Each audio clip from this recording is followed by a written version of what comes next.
ইতিহাসে অনেক বড় বড় যুদ্ধ হয়েছে, যেগুলো বছরের পর বছর ধরে চলেছে।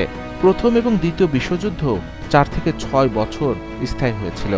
একই সঙ্গে সাম্প্রতিক রাশিয়া ইউক্রেন যুদ্ধের 3 বছর পূর্ণ হতে চলেছে। তবে আপনি কি জানেন, ইতিহাসে একটি যুদ্ধ হয়েছে যা মাত্র 38 থেকে 45 মিনিট ধরে চলেছিল। এই যুদ্ধকে ইতিহাসের সবচেয়ে সংক্ষিপ্ত যুদ্ধ হিসেবে বিবেচনা করা হয়। এই যুদ্ধটি 1896 সালে ইংল্যান্ড এবং জাঞ্জিবারের মধ্যে সংঘটিত হয়েছিল। জাঞ্জিবার একটি দ্বীপপুঞ্জ, বর্তমানে তানজানিয়ার একটি আধা স্বায়ত্তশাসিত অংশ। 1890 সালে জার্মানি এবং ব্রিটেনের মধ্যে হেলিগোল্যান্ড জাঞ্জিবার চুক্তি নামে একটি চুক্তি সই হয়। এর অধীনে উভয় দেশকে পূর্ব আফ্রিকা শাসন করার জন্য কিছু নির্দিষ্ট এলাকা দেয়া হয়েছিল। চুক্তির অধীনে জাঞ্জিবার দ্বীপটি ব্রিটিশদের কাছে হস্তান্তর করা হয়। এটি ব্রিটিশ সাম্রাজ্যের একটি অংশ হয়ে ওঠে।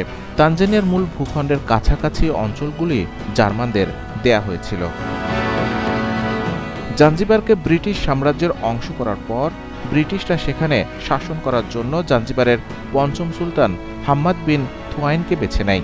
1896 সালে সুলতানের মৃত্যুর কয়েক ঘণ্টা পরে থুয়াইনের ভাই খালিদ বিন বারগাস জাঞ্জিবারের সিংহাসন আহরণ করেন। এটি করার আগে তিনি ব্রিটিশদের সাথে কথাও বলেননি। একই সময়ে ব্রিটিশরাও তাদের অনুমতি না নিয়ে জাঞ্জিবারের সিংহাসনে কেউ বসার বিষয়টি মেনে নিতে পারেননি। জাঞ্জিবারে নিযুক্ত ব্রিটিশ কূটনৈতিক খালিদকে সিংহাসন ত্যাগ করতে বলেছিলেন, কিন্তু খালিদ তা করেননি এবং যুদ্ধের জন্য মন স্থির করেন। খালিদ সেনা, অস্ত্র ও রাজকীয় জাহাজের সাহায্যে তার দুর্গ সুরক্ষিত করেন। ব্রিটেনও সেখানে যুদ্ধের জন্য প্রস্তুত হয় এবং তারা সেনা সংগ্রহ করে। ব্রিটিশ জাহাজ জাঞ্জিবার দুর্গ আক্রমণ করে এবং মাত্র 2 মিনিটের মধ্যে কামান ও গোলাসহ খালিদের সমস্ত অস্ত্র ধ্বংস হয়ে যায়। এছাড়া মেহেরতরি কেল্লাও আগুন লেগে যায়। এতে দুর্গে উপস্থিত 3000 সেনা আটকা পড়ে।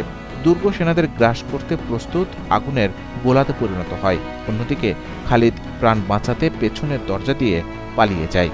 মাত্র 45 মিনিটের মধ্যে সুলতানের পতাকা নামানো হয় এবং জাঞ্জিবারের যুদ্ধ সেখানেই শেষ হয়।